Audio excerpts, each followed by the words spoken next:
Thank you, Deborah. Thank you very much for introducing me. It is 2 a.m. to me. It's a time to sleep, but I'm very happy to be here together with you for sharing my experiences together with your mother or to father. And I'm especially very happy to be together with Armando from Spain, my younger brother, to speak about humbleness or humility and patience. Oh, Armando, please be patient about 20 minutes while I'm speaking. Okay? Thank you. Okay.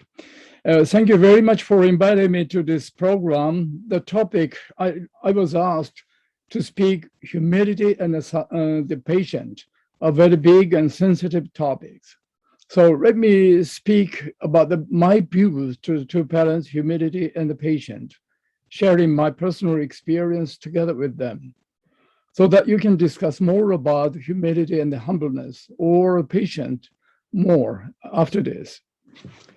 Humbleness, humility is one of the highest virtues, not only in our religious life, but also in secular life, regardless religious, ethnic, and cultural differences. We like a humble person than an arrogant person. Simply speaking, humility can be described as follows from the DP viewpoint. Humility is a kind of the attitude to keep a position of the object for a subject, or to give priority to subject than myself or than oneself. In the religious life, humility means to listen to the subject voice, the voice of God, in decent and modest manners, attitude. In our daily life, or making decisions in group work, for example, a person who insists only on own ideas or opinions will be called self-centered person or arrogant person. This is the kind of the behavior to put oneself in the position of subject.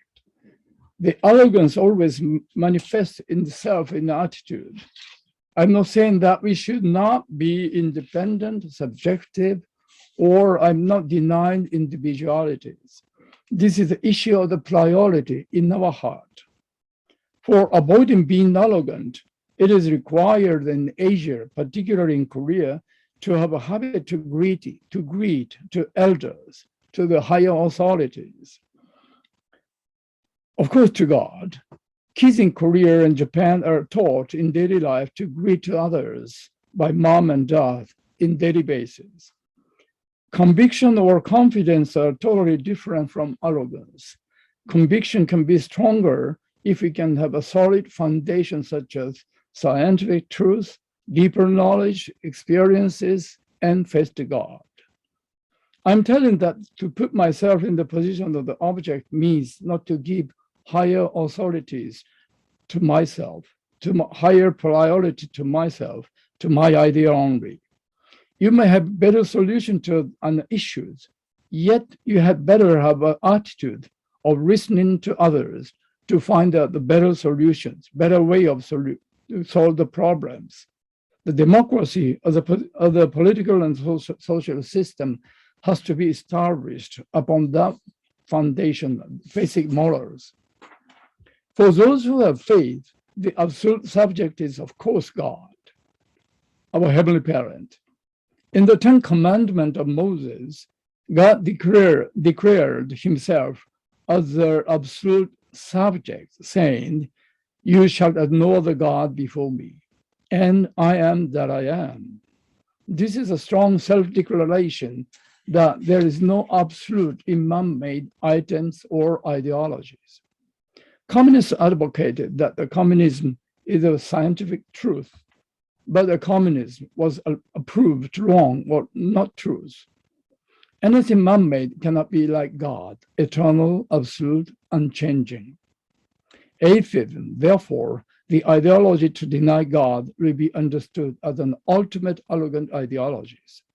Looking back on the history, expressive human-centric ideology will destroy humanity itself. We have to be careful in these matters. The self-centered way of life can be understood as the ultimate arrogant life. As for humility, I'm referring to the habit in our heart, attitude in our heart. A person who looks very arrogant, but if a person may have the habit to reflect oneself silently with a modest attitude for listening to God's voice, God will understand a person is very humble. There is sometimes a person who looks very humble, but if a person does not have such an attitude, a person is arrogant and will encounter trouble sooner or later.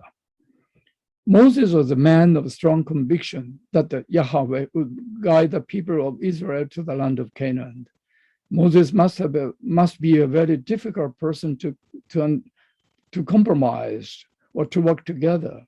He was a very difficult person to compromise with others, but he always took a position of object in front of God with decent manners. For God, Moses' short, hot temper was an issue.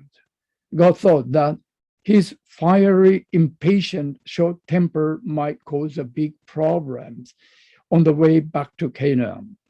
He broke a tabernacle with hot temper after all. Moses had to be patient in achieving his mission. True Father once said to us that he had to overcome the fiery short temper for accomplishing the mission as a Messiah. True Father has a very short temper.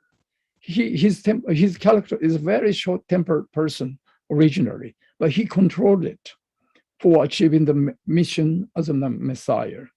True Father was saying that he has deep empathy and sympathy to Moses because he had many experiences being betrayed and being abandoned, the same as Moses. True Father had been very patient and did not want to revenge anybody who attacked him. Rather, he loved them and lived for the sake of those people who betrayed him. When I was attending to parents in the East Garden about 30 years ago, he suddenly spoke to me with serious face in the corridor of the East Garden as he passed by me. He told me, take the control of the thought in your heart. Control your sword in your heart. Otsuka, you have a very sharp sword, sense and standard of good and evil in your heart. So control it and love even bad guys, bad peoples. I was so surprised at this True Father's words because this inner character of mine was one of my personal secrets. I had never spoken about this personal character to anybody, but True Father knew it. Since then, I have been trying to control my mind and love others.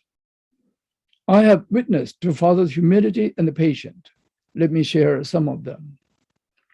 After I joined this movement, I had been very interested in the True Father relationship with God, Heavenly Parents, which will be the core of our movement. I was told that True Father are the invisible embodiment of the invisible God.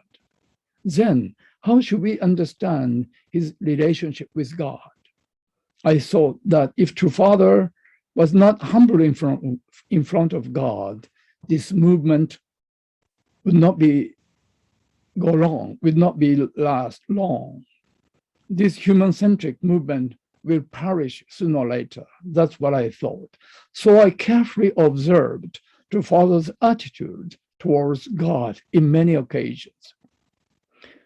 I came to know that when True Mother prayed to God alone, he was astonishingly humble. I saw that True Father curled up his big body, as if he was begging forgiveness. It was a very big surprise to me that True Father was trying to make his body smaller and smaller in front of God.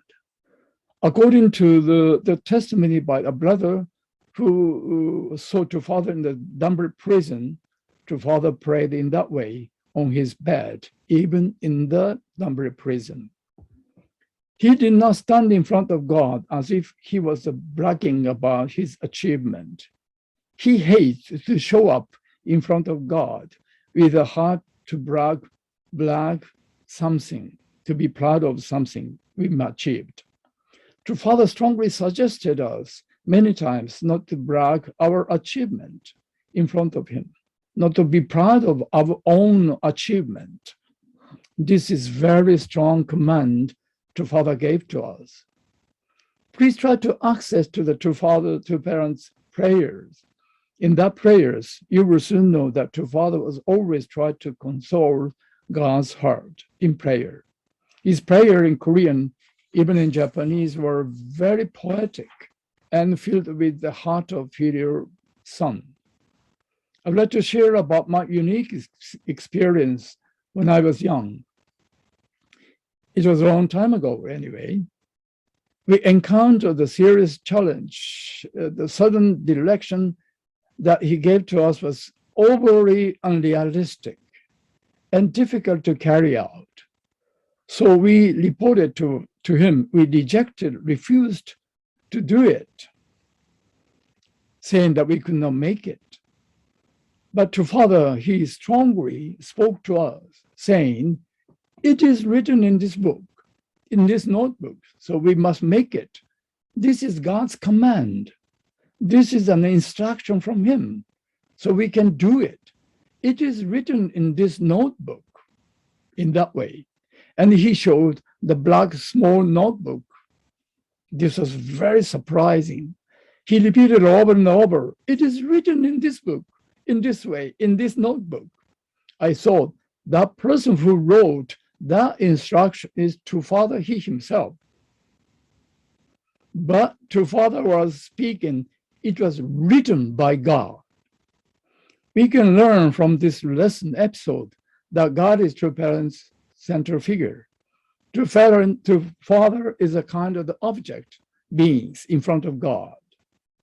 True Father and True Mother have been always very humble to God, God's word and command. I strongly desired to look at that small notebook, black notebook. Unfortunately, I had no chance to take a look at that small black notebook. Someday I would like to try to make it. I have an opportunity to speak to Father straightly about the structure of the True Father's words message regarding the Japanese political top leaders of the leading party. Can I share the one photo together with you? Yes. This is the photo the one brother took at that time. I had an opportunity to speak to Father straightly about the structure of the Japanese political the world. I lectured the 50 years of the history of Japanese politics and to Father's occasional suggestion to them. His suggestions were very timely to break through the fierce inner conflict, political conflict and turmoil in the leading party. To Father's reaction to my presentation impressed me very, very much. To Father started to speak to me as if he newly learned these suggestions. He said, that is wonderful suggestion. That is a very nice idea. Then to Father asked me, who on earth talked it to them? Can you imagine? I replied to him, to Father, with surprise, this is what you spoke to them. But seen from True Father's views or ideas, this is not the words from he himself. He spoke the message from God. That is why he said, who on earth talked it to them? He's saying, God. I learned from this experience what True Father spoke was not his own idea, but the instruction from God. Furthermore, I have another experiences. When I stand in front of you, True Father started to speak. When I stand in front of you, I'm the true parents of all of you. However, in front of God, I and you are all children of God, and I will be in the position of the eldest son, eldest brother to you. The True Father never put himself in the position of absolute subject. Here we can learn we can learn his humility, humbleness in front of God. True Father loved to hear the members' reports and testimonies. True Father loved to know how God had worked through the members. He was also very curious about to know the better way or faster way to win the providential goal. True Father had a strong conviction that God who works for me works for you as well, for us as well. Same God is working upon us, with us. This is a True Father's strong convictions. As you know well, True Father gave so many long sermons and speeches. I heard a lot of his long speeches, and my longest record was 17 hours. I kept sitting in front of Father and listened to his words for 17 hours. This was a torture in a sense, strictly speaking. Can you imagine? Please remember that True Father also had a lot of members' reports and testimonies, endlessly as well. This was also very impressive. This may be the most difficult point in our daily life regarding the humility in human relationship. But this is especially true when a leader is a very difficult person to work with, or the designated goal is huge and high, or the leader's direction is unrealistic. It is very difficult for us to be humble or to be patient to the leaders and to the directions. I think I encountered many of these challenges in the past, in the last 50 years, as a leader of the unification movement. When I was the vice president of the Japan FFWPU, so-called Unification Church of Japan, my central figure was a very unique, terribly unique person with strong character. Under that leaders, I had to work in the office from 9 a.m. to the 2 a.m. next morning for 2 years to complete or to carry out the leader's instruction. During those days, I was so sleepy that I slept while walking on the road, on the street, and bumped into the wall for 4 times. And I broke my eyeglass 2 times. I could sleep at most 3 hours a day during that period. Many leaders hesitated or hated to work together with her or with him. But I thought I should not judge the leaders with my view only. I view that leaders giving priority to God's eye, to parents' views. We must first know how God sees a person, why God needs him or her. Therefore, the evaluation towards an individual must first be made not by my views, but by how God sees this person. This is a kind of the issue of the priorities. As far as two parents need him or her to the providence, I must accept the leader giving priority to parents' views. Eventually, to Father instructed that leader to be more tolerant to myself, to Otsuka, and after all, the leader was removed and I took over his position and responsibilities as a national leader of Japan. I came to understand that, seen from God's view, the 2 years of patience was necessary period for me to take over the mission of national leader of Japan. Honestly speaking, I was exiled twice to foreign countries, overseas. I can say the once to Pantanal, Brazil, and the other to Russia. True Father told me in public that Otsuka did not die in the wilderness of Brazil and Siberia. He told me, I dipped you in the water of Pantanal swamp, but you didn't die. And again, True Father told me, did you buy your tomb in the Siberia? I simply replied to him, I have no money to buy. Can I say that True Father tried to kill me twice, as if God did so to Moses? Also, my daily life there was very difficult and had to be patient my heart became much closer to two parents during that period.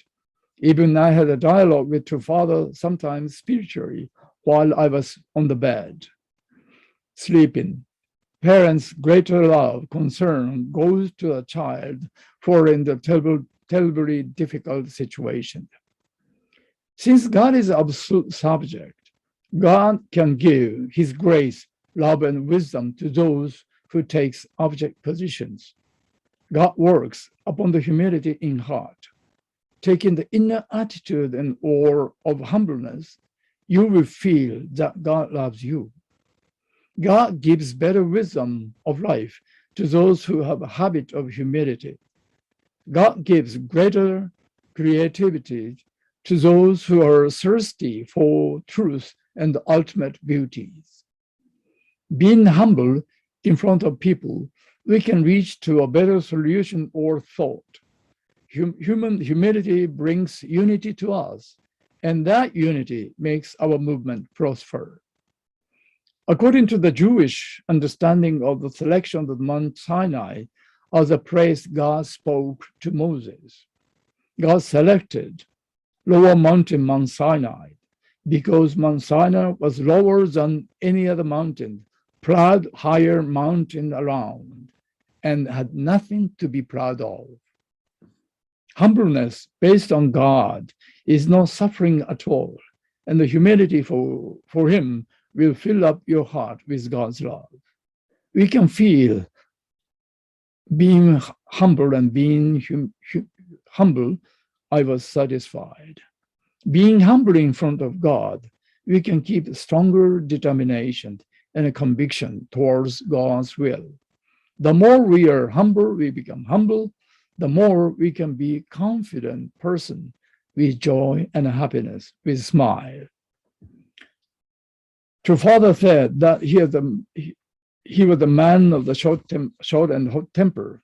This is why True Father decided himself to control his quick temper as the Messiah when he started his ministries. As far as we are all on the process of the restoration, we must pass through the course of indemnity, which requires us patience. Since Japan had to go through this course of indemnity, indemnify the past as Eve nations, our member had suffered a lot due to that mission. Do you know that mission well, right? When I was the national leader of Japan, I received so many complaints from members. They complained aloud, saying, until when do we have to make these offerings? So I, as a national leader of Japan, asked to Father strictly these issues. How long should we be patient in the process of the restoration?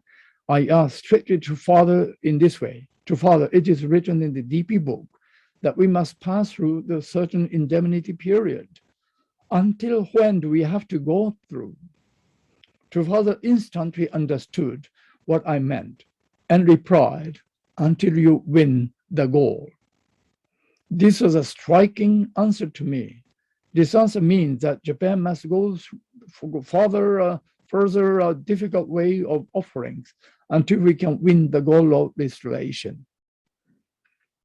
If we just endure, we may not be able to finish the course of indemnity. But if we love to give, we can endure to the end. Only love allows us to keep being patient. Nobody likes subservience. There's nobody who is happy to be forced to obey. The blind obedience is nothing to do with patience and faith. Based upon all these, I can say, on the end, that the leader must be a sense of accountability. All leaders should not give any direction without explanations. The leader have to keep the accountability. The Father never missed to explain the providential directions, meaning and significance of taking specific ideas or actions, even to Japanese members. He spoke about the mission and role of the Eve nation over and over. 95% of his speech was on this part. And just simply in the last part, He just spoke about amount of the donation or a concrete mission to do. That is why we could create better relationship together with to Father. To Father loved and asked us to do. This is a very important point. Now I cannot stop myself, so I'd like to close at this point. It's okay, Deborah. Thank you very much for your listening. Thank you very much, everybody. Yeah. Thank you so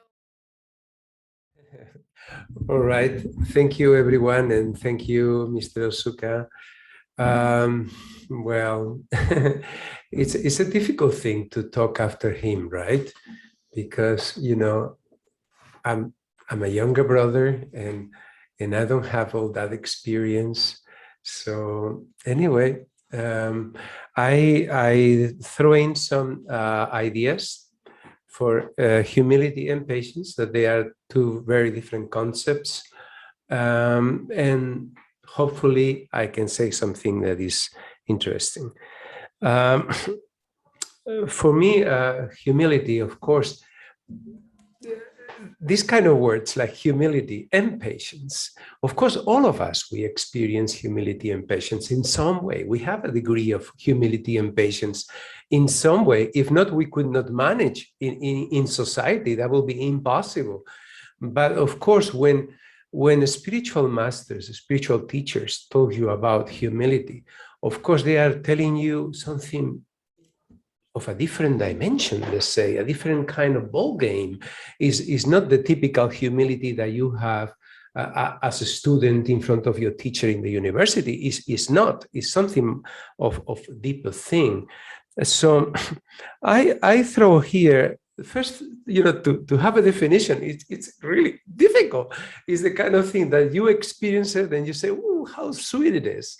But, you know, so for me, it's an act. I put it here as an act of recognition of my true nature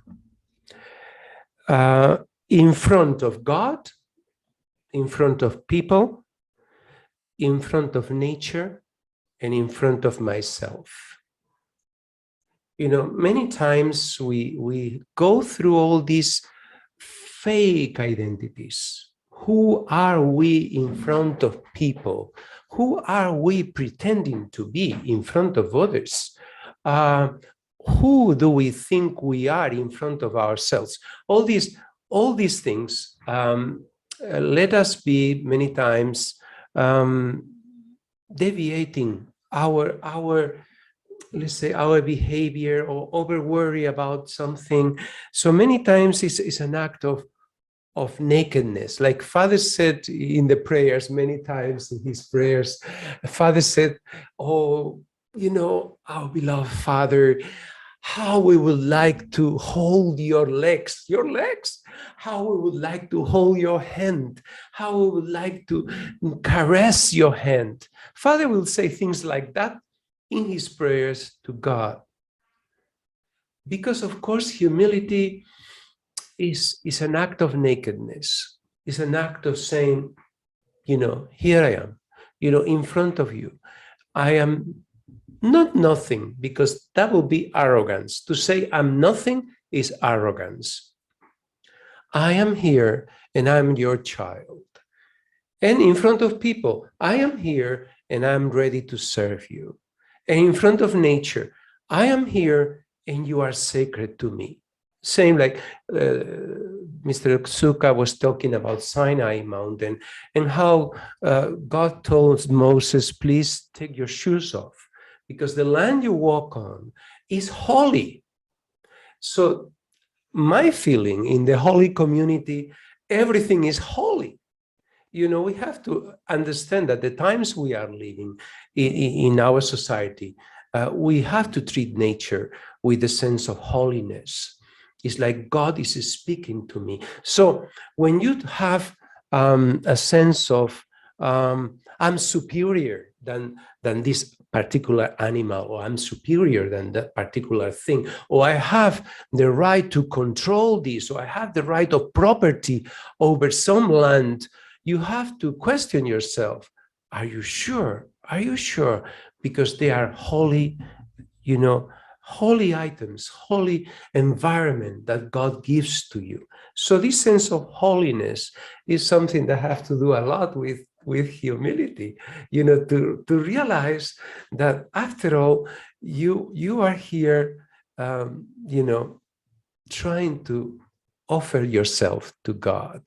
And sometimes in my lectures, I try to warn people about what I call invisible members.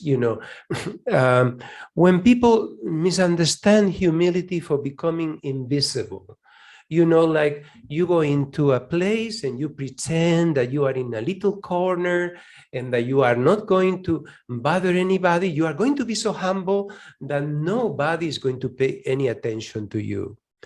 Okay, that's a lot of arrogance. It's a lot of arrogance because somehow you have to be even in front of yourself, recognize that God has given you a God divine nature. And therefore, God is holy within you. You are holy because God made you holy. And therefore, you have to respond to that kind of holiness. Many times I witness, when father, but it doesn't have to be father, it can be anybody, if they ask you to sing a song, sing a song. Don't start kind of, well, I'm not a good singer, I'm not a good talker, I cannot do that. My feeling when you do that, you are just blocking God's nature within you. Just let God move through you and see what happens. See what happens. The person who asks you, if God asks you, if the person who asks you to do something, anyway, if it comes wrong, that person should be responsible for asking you such a stupid thing. Many times I witnessed Father asking people to sing songs that I thought, man, they are terrible singers. Like why they don't ask, better people to sing these songs. But actually, that was not the point. The point was the readiness. Humility have to do with readiness. It's like, yes, I'm here. Yes, I'm here, God, to you, to others. And this kind of, attitude. I have here a bunch of notes that I don't think I'm going to read them because you know me, I'm impossible. So because if it's only 25 minutes, probably you will have to give me a note when I'm reaching the time, So this attitude of readiness is a sign of humility. But think the interesting element, for example, when we look at these great masters like Jesus, like Buddha, or like Father, they are humble in front of God, yes, but they are humble in front of people too. I mean, for example, Jesus tells the children to come to me, let the children be close to me. And then the disciples say, but how can it be? You are a great master, a great rabbi, and you are accepting these children come to you. It's interesting. There are very few moments where Jesus describes himself in the Gospels. And there is one little description that you already know me from my lectures. It's my favorite quote of Jesus. He says, take my yoke upon you, and learn from me, Jesus said, for I am gentle and humble in heart, and you will find rest for your souls. So he says, if learn from me. I'm simple, I'm meek, I'm a very, am I a priest? Am I a Sadducee there in the temples making a big show? I'm not. I'm a simple man, a person that carries God's heart and brings this God's heart to the Roman centurion, or to the woman from Sidon or Tyre, or from anybody that comes across. Jesus never rejected anybody, and Father never rejected anybody. That's humility. That's humility. When you don't go with a calculator, when you don't go with a hard calculator, when you don't start saying, oh, well, to make success in our, whatever we want to do, we have to aim to this kind of people, we have to aim to that kind of people, we have to do this, we have to do that. Yes and no. Yes, I know, I understand, we need to do, but please keep the heart. Don't be deceived. So many times, humility will have to do with a reflection on what is your position around you, with the people around you. What is my position here? And finally, the end result is, I'm here to serve. I'm here to serve. I'm here to be ready for others. What this means is to be very alert, to be very awakened, to see what are the needs. But just to learn from the teachers.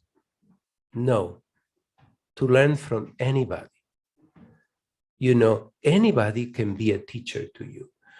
Anybody can come and tell you what is God's truth for you in this moment.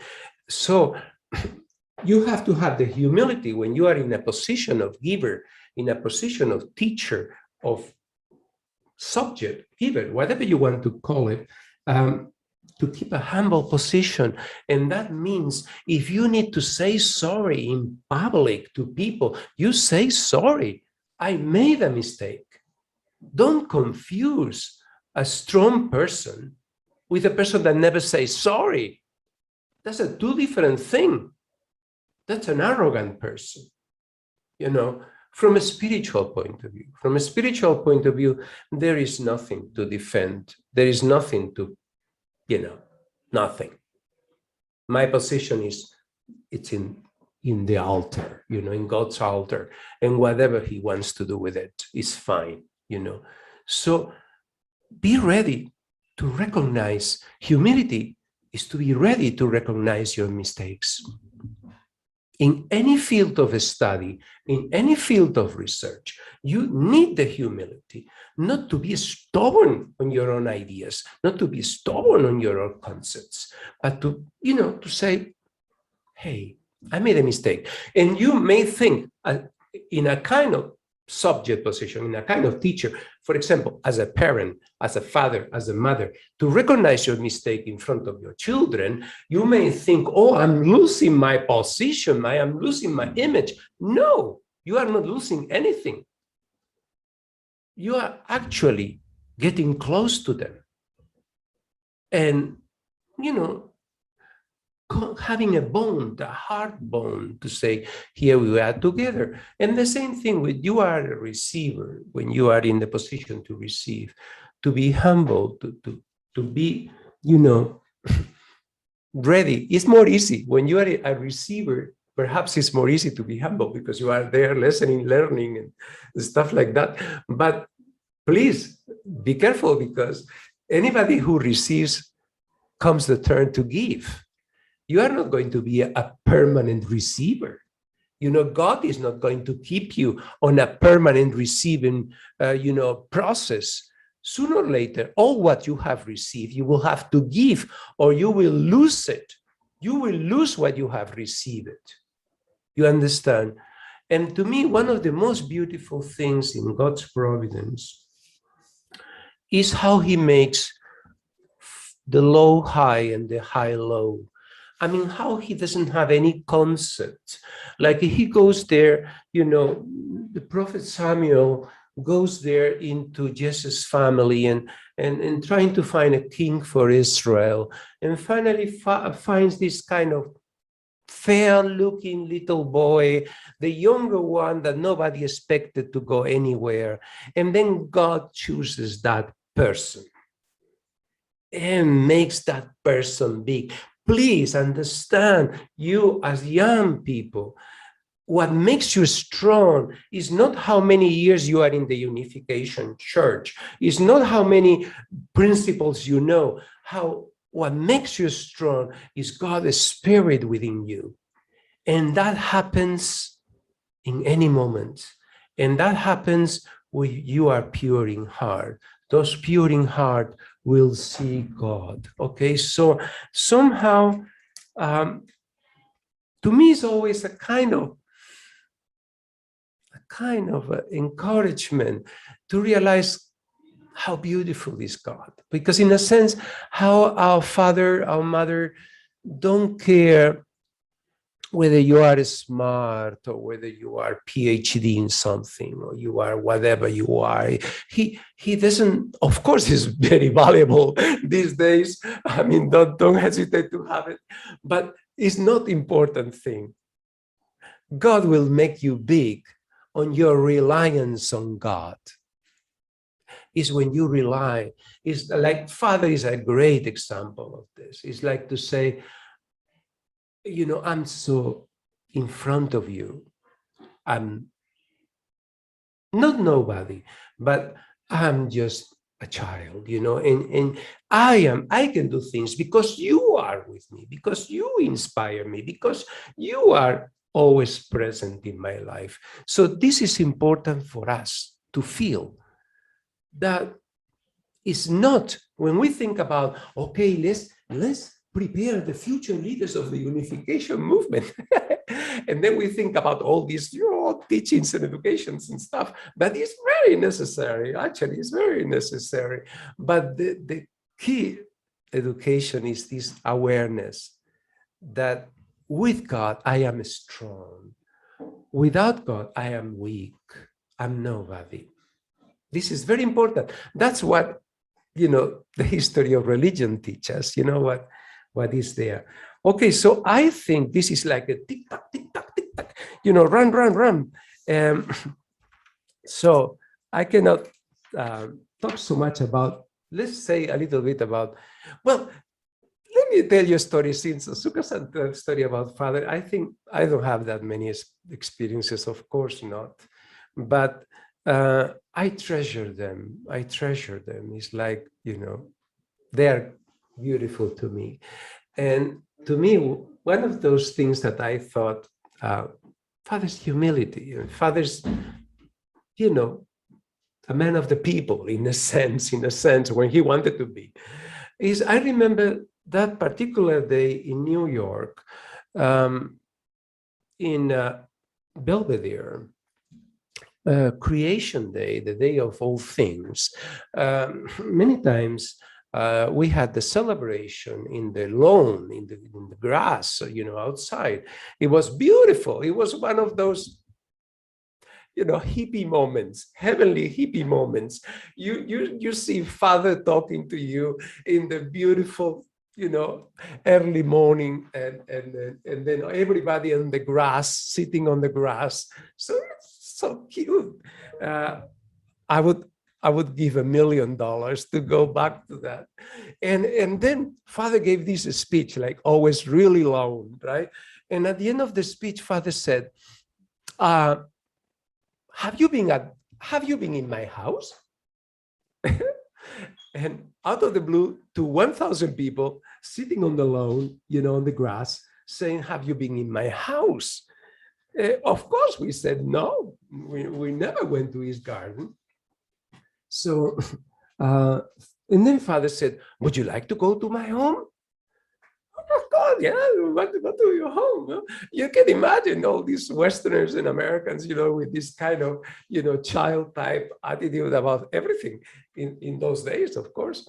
And then Father said, okay, I can arrange it. But I thought this is going to be something like, you know, it's when you give the teaching on the fall of man, and you say, is symbolic or literal? I thought this is just a symbolic talking, you know, there's no way that he's going to make it. And then suddenly he said, give me a few hours. And then so we were kind of hanging around in the grass, eating and so on. And then several hours later said, now you can come to Father's house. What? And then you see, you know, 700-800 people or more making a line through the streets of Irvington. I mean, where that place, I don't remember now. And going through the street, imagine the neighbors, and going to his garden, you know, we were not leaders or nothing. We just went there as a kind of a father's children, two parents' children. And father was so happy. He was sitting at the swimming pool, looking how everybody entered through one door, went through the house, the ground floor of the house. Father said, yeah, go around, check the house, check the house. Okay, we checked the house. And then as we went out, there was mountains of Big Macs and watermelon. And he had finished with all the Big Macs in the whole county. There was so many, for everybody. That's humility. To me, that's humility.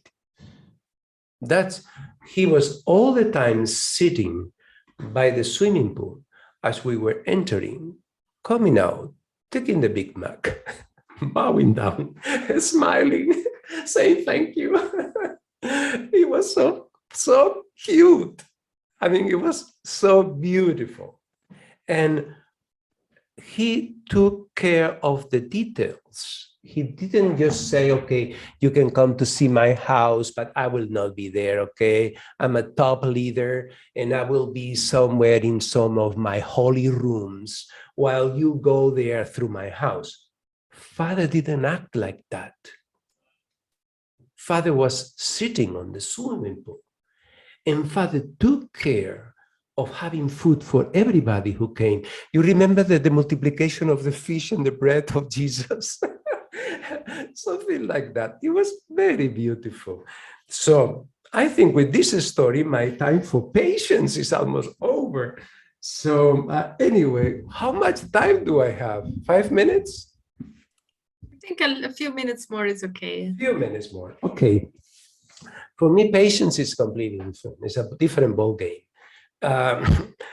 Somehow it's kind of trying to find harmony between desire and time. Time and desire, how they match together, how they come together. Normally, children, for example, have little patience. They don't know. They have to learn that in order to get something, they must wait, or they must wait for the proper time. They must wait. They start kind of adjusting their desires to time, right? And this is something that it can master. It can be throughout the whole life. You will be, in a terrible alienation, mental alienation, internal alienation, in a society that wants you to be instant happiness, where they want to sell you happiness for today, or not for tomorrow, not for, if you go to a course that they promise you that you are going to solve your problems in a 3 years course, they said, man, I don't have the time for a 3-year course. And then you start checking in Google for a 7-day course to solve all the problems because you don't have the time for a 3-year course process. That's the kind of society we live. We live in a very, lack of harmony between desires and time. So many times patience is this kind of mastering yourself, that sometimes it can have a very passive attitude, like, okay, I can endure anything, I can suffer anything. In Latin, patience comes from pati. Pati means suffering. It's the same as patient in a hospital. It's the same root. So it's like, I can suffer anything. I can go through anything. I'm such a suffering little fellow, so I can just go through it and resist anything and put the other side and the other side and the other side of my face until they keep slamming me the face, okay? I don't think it's good. I don't think it's good. for our spiritual growth. No, it's not good. It's not good. This kind of, just going through anything and just no, it's not a way to solve things. I mean, somehow there must be a purpose in our patience, why we are patient. And somehow these patients have to be connected with God's providence, with God's desire for me, for God's desire for my family. I can endure because I want God's work to be done. I can endure because, I want some good to come to other people or to me through this process. But endure for enduring, no, that's not. And that's a very difficult thing. You will see in the history of religion how many times there will be people who actually will be kind of radicals of the moment. Martin Luther or Saint Paul or whatever, radicals of the moment who will not just say, hey, I'm going with this, I'm going to suffer and I'm going to endure. No, because beyond me is God's overall providence. And therefore, the overall providence is more important than just me going, And now comes to one thing that my wife and I, we always joke about it, because she always laughs at me because I'm the step-by-step person. Whenever she say, step by step, step by step, step by step. And then she kind of, step by step, you keep saying this thing. Myself, I'm a step by step. I think if, we have to, of course, we have short kind of goals, short-term goals, but in a sense, we have to have long-term goals.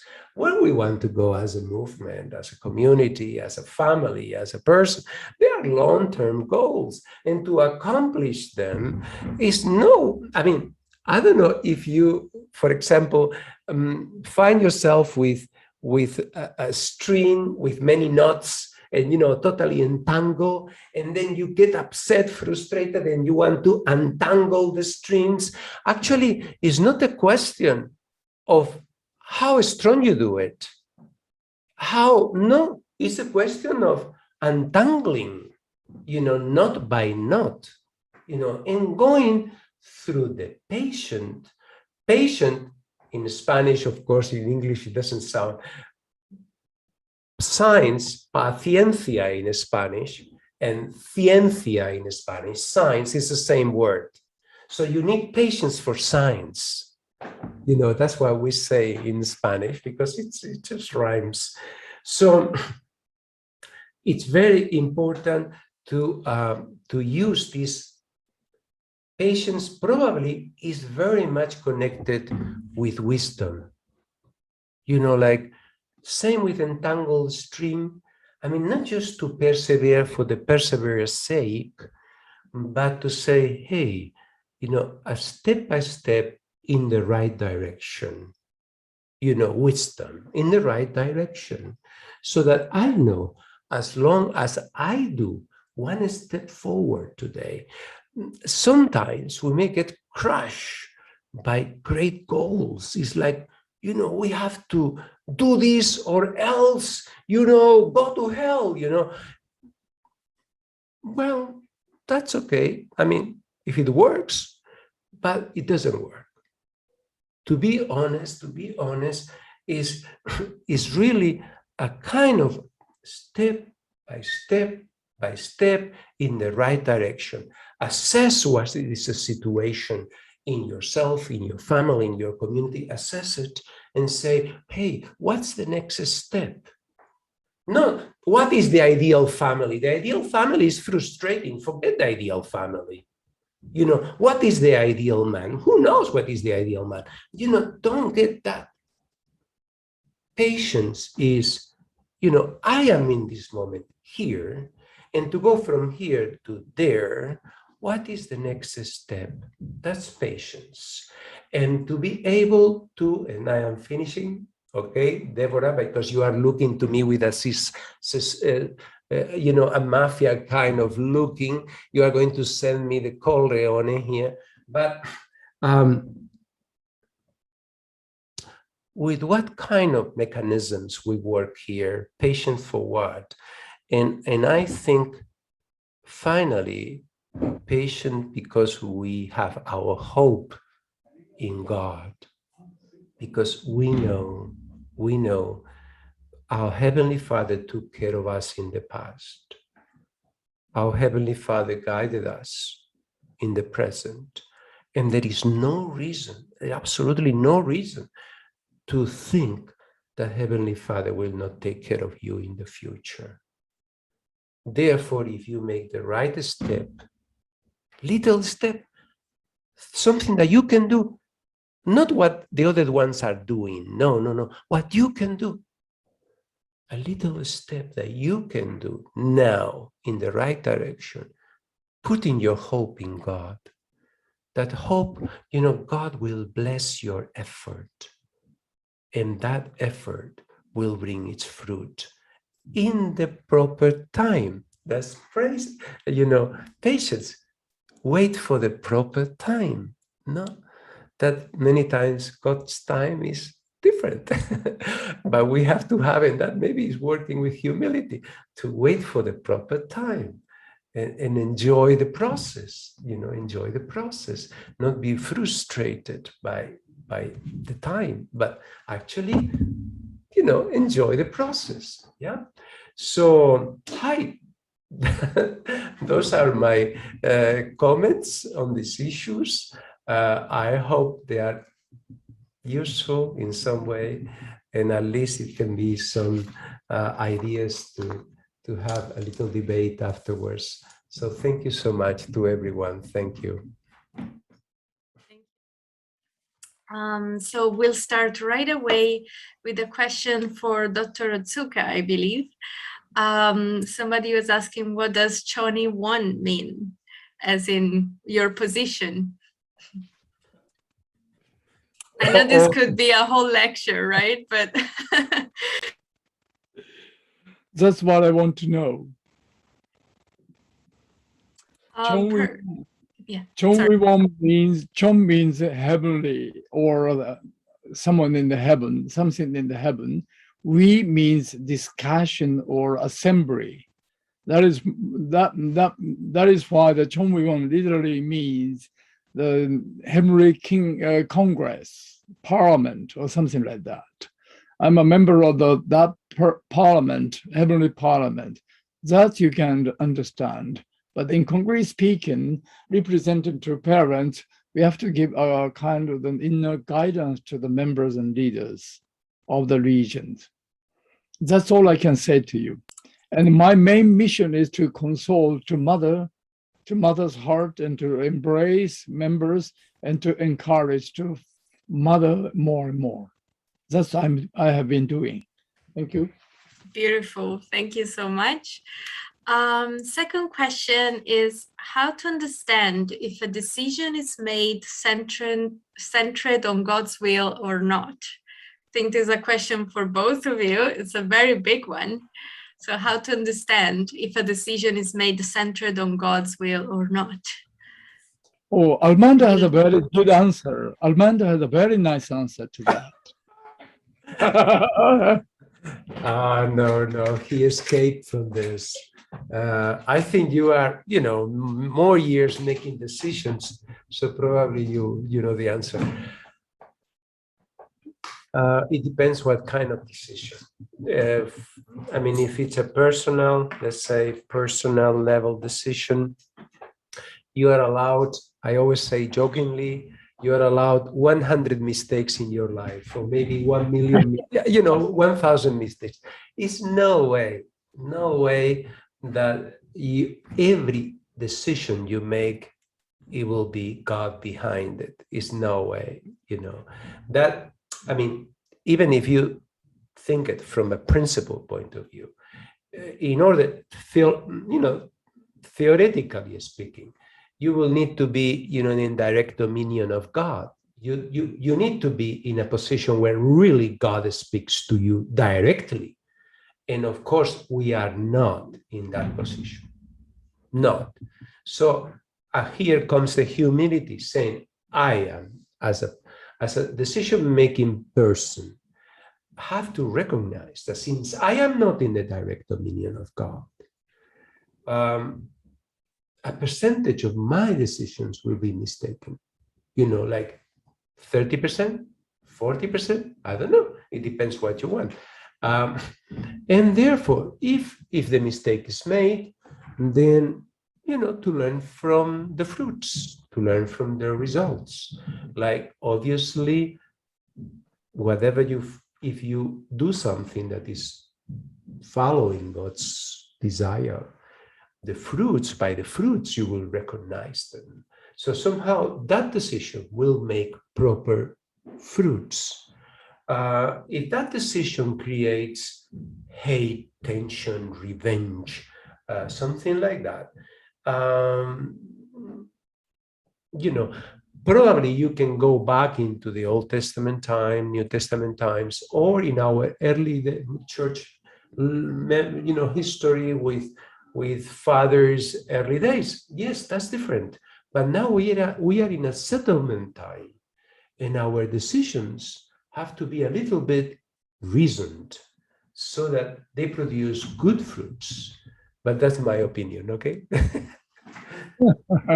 Thank you, Armando. Can I say something a bit more to add? Yes, of course. Armando's answer. In order to make a good decision or decision from God, I always prayed for God.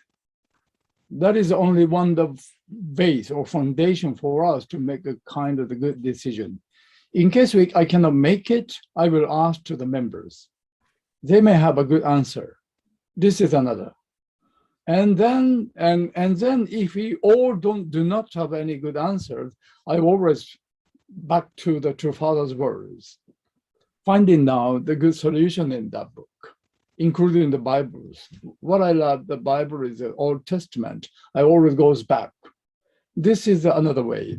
And in case that we can make it, just pray together. That's all we can do. That's all I can say.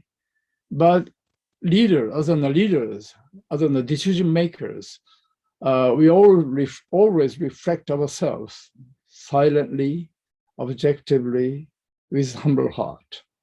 And then we can make a kind of the leader who can make good decision, as Armando said. Thank you, Armando. This is additional to your answer. Thank you. Thank you so much. I think so many practical points are coming through. This is beautiful. Question number 3. How did True Father train himself to control his hot temper? We know True Father is very passionate, and so how did he train himself to control this hot temper? Well, that's what I have to answer. Oh, that is a key point I would like to know. That's what I want to know. That's what I want to know. Mystery. Yeah, this is a kind of the part of mystery of True Father's life. But in my understanding, the persecution, hardship, difficulties in the Pyongyang or in Korea, those training given by God trained he himself and changed his personal character a bit. And in True Father's way of doing is not to push down the kind of the hot temper, to erase it, just try to develop good nature, to control it, to overcome it, or to take over it. Can you understand it, right? Yeah, not to push down or not to erase this character. He just developed some other part to control it. That's what I know. Thank you, Dr. Otsuka. I don't know if Armando wants to share something. Well, probably Otsuka-san knows more, but I guess probably the strongest force, according to the principle, the strongest force of the universe is love. So probably in order to control himself, he had to love more than his own anger, more than his own bitterness. He had to love more, because if it's just a question of discipline in a kind of a Zen kind of master of mind and body unity, it's not enough. It's not enough. So at some point,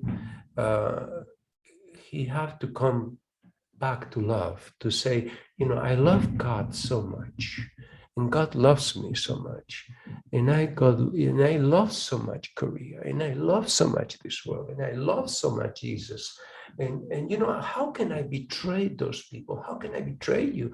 How can I? And so I guess Father have to use the strongest force of the universe to control himself, to use the power of love to control himself, and then come down, and say, well, I have to come down for my troubles now. Yes, thank you so much. I think this is also beautiful advice, I think, for all of us to counterbalance anger, or let's say stronger passion with more kind love and this kind of energy, right? Okay, question number 4. It's a bit long, but very important. I think it's a very good question. So when talking about political and societal topics, people have quite an arrogant attitude, absolutely convinced that their opinion is right and lacking the humility to really listen to other opinions. This makes fruitful discussions nearly impossible. So how can we foster humility and a culture of listening in our surrounding, also concerning these topics? This is a bit complex, but it's a very good question, I believe. It's a very big issue in the world, all around the world now. Everywhere.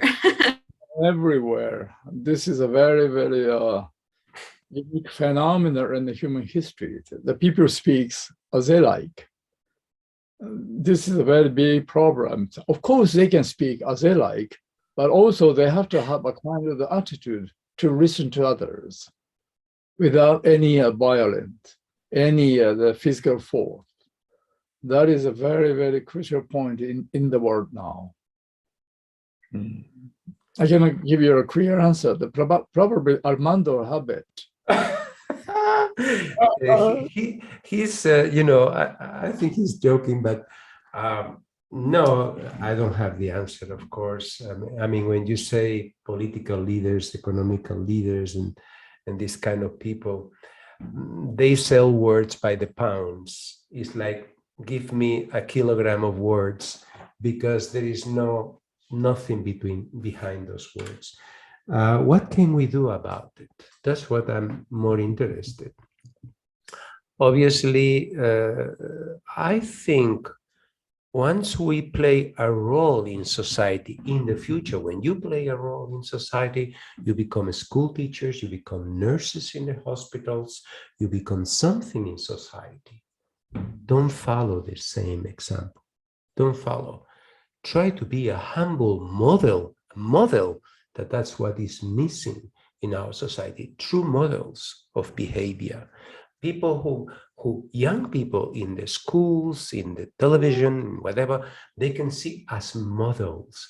Whether you are a rock star or you are a garbage collector, it doesn't matter. The important thing is what you do. You are playing that role, that you live by example. And I think, okay, you could think, but that's not enough. We have to change the world.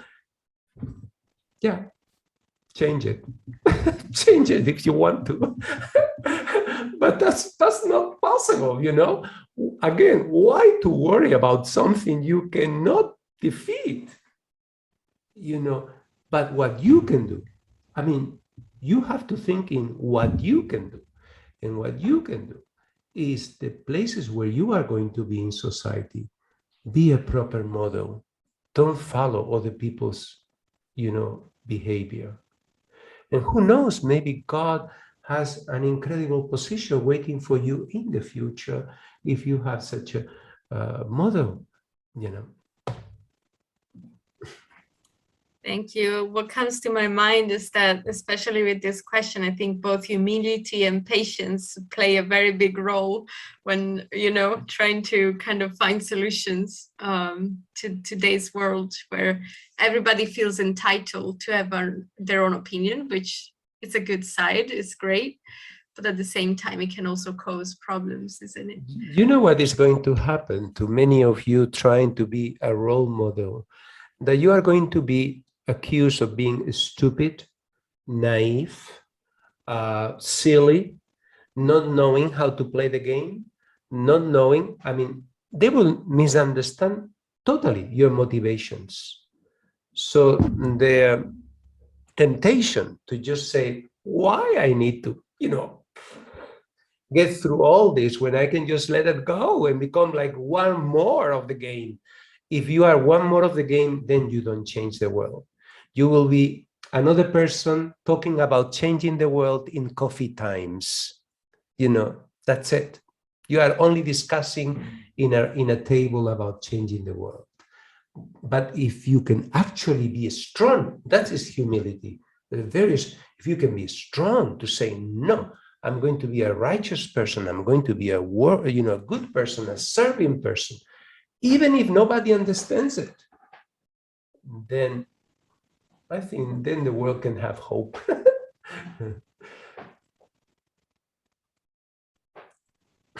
Yes, I agree. I really agree. Okay, so I like the next one. What is the main difference between humility and being a victim? Sometimes it's a little bit of a fine line, isn't it?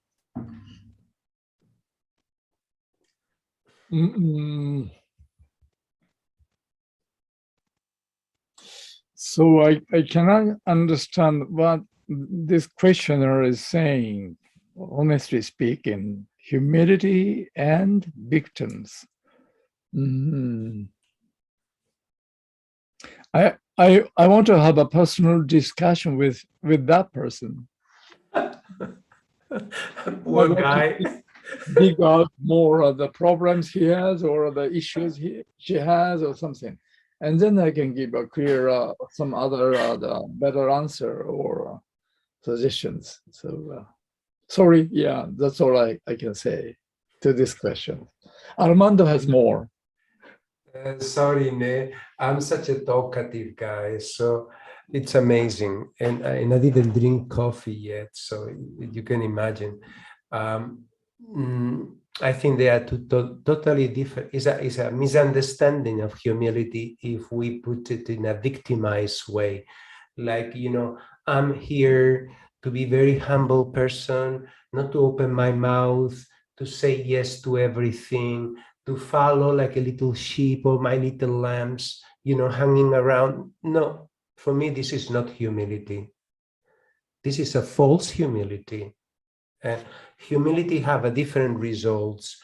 Humility is a process. You start recognizing who are you in front of God, in front of others, in front of nature. So you go through a process of liberation. Actually, you are more free, not a victim. They may think, some people may think, they are cornering you in some little corner. Actually, no, you're not. Because when you are not attached to anything, nobody can touch you because your mind is totally free and your actions are totally free, and therefore you are not a victim. Humility should bring you to a process of complete freedom. The truth will make you free. If you don't feel free, then still on the process, still on the way. So I think victims, no. This I cannot accept it. You know, oh, my little lambs, no. We are not little lambs. I mean, when it's necessary to bite, we bite. You know, when it's necessary to speak the truth, we speak the truth. We have to be liberated from this kind of thing. But being humble, being open to the possibility that maybe you are wrong. Maybe you are wrong after all. Maybe you are saying things that is not true. But that's okay. That's no problem, you know? Yes, I love that. And I think there is quite a difference also from what I understand from your words. It's about results, right? So when it comes to humility and being a victim, the victim is often either not producing results or wanting to have recognition for the effort made. And so the motivation behind is often wrong. So I think like thinking about the motivation does make a difference when it comes to humility. The humble person doesn't want to show off. It's just kind of hard work, right? So yes, thank you for your words. And let's move on to the next. Oh, the next? Yes, we have many questions tonight. Oh my goodness me. Okay, okay. No coffee yet, Uncle Armando, sorry. Oh, cappuccino. My life for a cappuccino. Okay. Okay, so what would you recommend to do to give life, I think, to your patients, but in terms of patients, for example, in a separation period? So can it elevate a relationship to a higher level? What should be considered? This question is a bit intrigued, but I think it means like how to be patient, but without feeling kind of dead, you know what I mean? I think that's the meaning of the question, how to give life to our patients. Could you repeat it again? Yes. So what would you recommend to do to give life to your patients? For example, in a separation period, can it elevate a relationship to a higher level? What should be considered? This is definitely for Otsuka-san. In terms of the separation period, this is necessary for achieving the final goal of establishing the families and achieving our goal of life and so on. So that is why the first we have to positively think about that separation period. But even in that period, we have to elevate. Well, we have to upgrade our relationship deeper and higher, richer and richer. That is why during the separation period, both sides have to give all what they have, all we have to others. We have to train ourselves to give our spouse and others. And also that this is a kind of the separation period, the period to give priority to God and to parents. And in that sense, I think the patient is not a suffering at all. The patient or this period, the patient is a kind of the period to develop our heart. God designed our life in that way. Based on these understandings, please have a good time together with your spouse, with leaders, and with members. That's what I have here in your questions. Well, I don't know whether my answer is meet to that question or not. Probably this person has something in concrete in his heart. That is why I have to see that person to dig out his problem and to talk more in detail. Thank you. That's all I can tell. Thank you. I think it's very valuable to have a personal approach. So I really agree with that. I don't know if Uncle Armando wants to share something or... My hair is going to become more white.